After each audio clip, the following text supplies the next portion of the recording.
Introducción épica. En los albores del mundo, cuando la tierra aún estaba envuelta en las primeras sombras del tiempo, existió un hombre en la vasta tierra de Uz. Su nombre era Job. Era conocido entre todas las naciones por su bondad, su justicia y su devoción a Dios. Su riqueza era vasta, como el mar que cubre las costas. Sus tierras se extendían hasta donde la vista podía alcanzar. Y su familia era un ejemplo de felicidad y prosperidad. Job era un hombre de principios firmes, un patriarca venerado por su sabiduría y por el modo en que guiaba a su gente. Los habitantes de Uz solían mirar con admiración su vida, y sus enemigos temían su poder, pues sabían que no solo era fuerte en cuerpo, sino también en espíritu. En sus tierras, el sol siempre parecía brillar con mayor intensidad, y la lluvia caía cuando era necesaria. Las cosechas nunca fallaban y sus animales eran los más saludables. Pero, en el reino celestial, donde los ángeles rondan y las estrellas se doblan ante la voluntad de Dios, algo se tramaba en las alturas. El eterno adversario, Satanás, había observado a Job desde su trono en las sombras y se preguntaba, ¿acaso Job teme a Dios de corazón, o lo hace solo por las bendiciones que ha recibido? Así comenzó la gran prueba de Job. El desafío celestial. En el reino de los cielos, un consejo divino se reunía para hablar del destino de los hombres, y allí, Satanás desafió a la bondad de Job. No hay hombre en la tierra tan fiel a ti como Job, pero ¿qué pasaría si le arrebataras todo lo que tiene? ¿Sería aún tan fiel?, preguntó, desafiando la integridad del hombre justo. Dios, en su infinita sabiduría, aceptó el desafío. Haz lo que desees, pero no toques su vida, respondió. Así, Job fue señalado para una prueba que no tendría igual. ¿La caída? La mañana siguiente comenzó como cualquier otra. Los sirvientes de Job se apresuraban a sus tareas, las tierras de la familia eran verdes y prósperas, y Job mismo se levantaba temprano para rezar y dar gracias a Dios. Pero entonces, como un rayo en el horizonte, llegó la primera tragedia. Un mensajero llegó corriendo, su rostro pálido y su cuerpo agotado. Señor, los bandidos han invadido tus tierras, han matado a tus siervos y se han llevado todas tus posesiones, dijo, antes de caer de rodillas por el miedo y el agotamiento. Job, sin tiempo para procesar el dolor, apenas pudo reaccionar antes de que otro mensajero llegara. Señor, los relámpagos cayeron sobre tus rebaños, y todos los animales han muerto, proclamó con voz quebrada.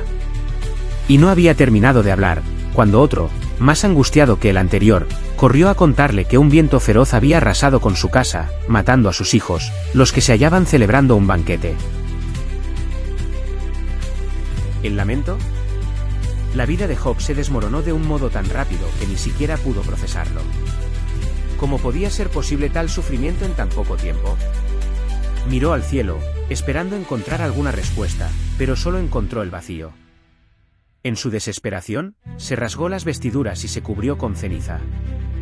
Pero antes de que pudiera rendirse por completo, las palabras de Job resonaron con una fuerza inesperada. El Señor dio, y el Señor quitó. Bendito sea el nombre del Señor. El dolor era profundo, más allá de las palabras, pero Job no renunció.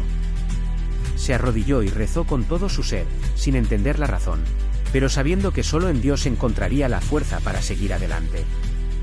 El diablo y sus pruebas. Satanás, al ver que Job aún mantenía su fe, decidió atacar de nuevo. Esta vez, golpeó su cuerpo. Una enfermedad horrible se desató sobre Job, cubriéndolo de llagas purulentas y dolorosas. Job, consumido por el sufrimiento, se sentó entre las cenizas, buscando algo de alivio. Su esposa, que había perdido todo, vino a él y le dijo, ¿todavía sigues siendo fiel a tu Dios? Maldícenlo y muérete. Las palabras de su esposa, aunque llenas de desesperación, también reflejaban el límite de su resistencia. Pero Job, con voz rasposa y cansada, le respondió, ¿acaso recibimos el bien de Dios y no el mal también? Si en la prosperidad bendecimos a Dios, ¿por qué en la adversidad hemos de maldecirle?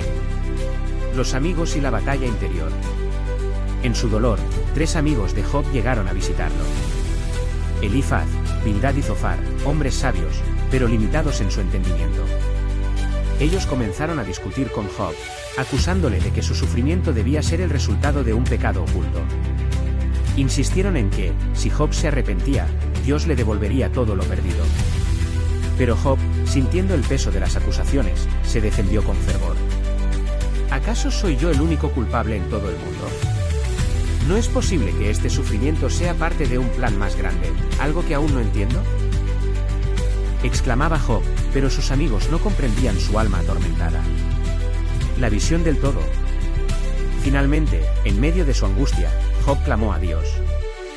No en ira, sino con la súplica más profunda que podía expresar. ¿Por qué? ¿Por qué me has dejado en este vacío?